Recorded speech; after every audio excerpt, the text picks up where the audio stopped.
শিকার, জীবনানন্দ দাশ। ভোর। আকাশের রং ঘাসফড়িংয়ের দেহের মতো কোমল নীল।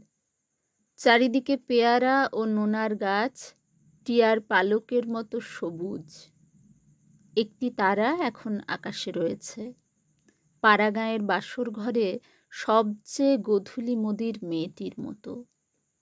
কিংবা মিশরের মানুষই তার বুকের থেকে যে মুক্তা আমার নীল মদের গেলাসে রেখেছিল হাজার হাজার বছর আগে এক রাতে, তেমনি তেমনি একটি তারা আকাশে জ্বলছে এখনো। হিমের রাতে শরীর রাখবার জন্য দেশোয়ালিরা সারা রাত মাঠে আগুন জ্বেলেছে। মোরগ ফুলের মতো লাল আগুন। শুকনো অশ্বত্থ পাতা দুমড়ে এখনো আগুন জ্বলছে তাদের। সূর্যের আলোয় তার রং কুমকুমের মতো নেই আর, হয়ে গেছে রোগা শালিকের হৃদয়ের বিবর্ণ ইচ্ছার মতো। সকালের আলোয় টলমল শিশিরে চারিদিকের বন ও আকাশ ময়ূরের সবুজ নীল ডানার মতো ঝিলমিল করছে। ভোর।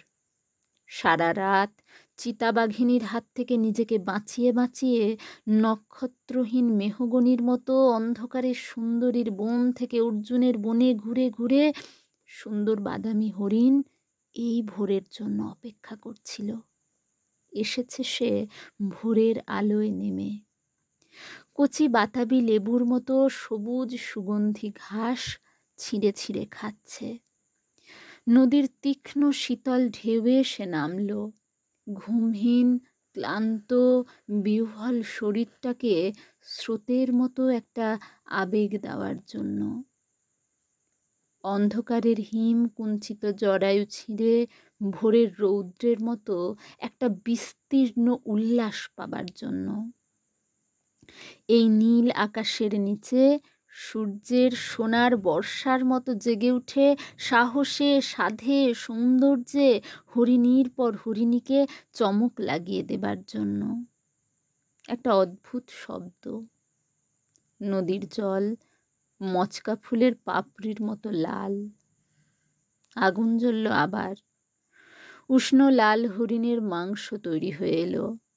নক্ষত্রের নিচে ঘাসের বিছানায় বসে অনেক পুরনো শিশির ভেজা গল্প, সিগারেটের ধোঁয়া, টেরিকাটা কয়েকটা মানুষের মাথা, এলোমেলো কয়েকটা বন্দুক, হিম, নিস্পন্দ নিরপরাধ ঘুম।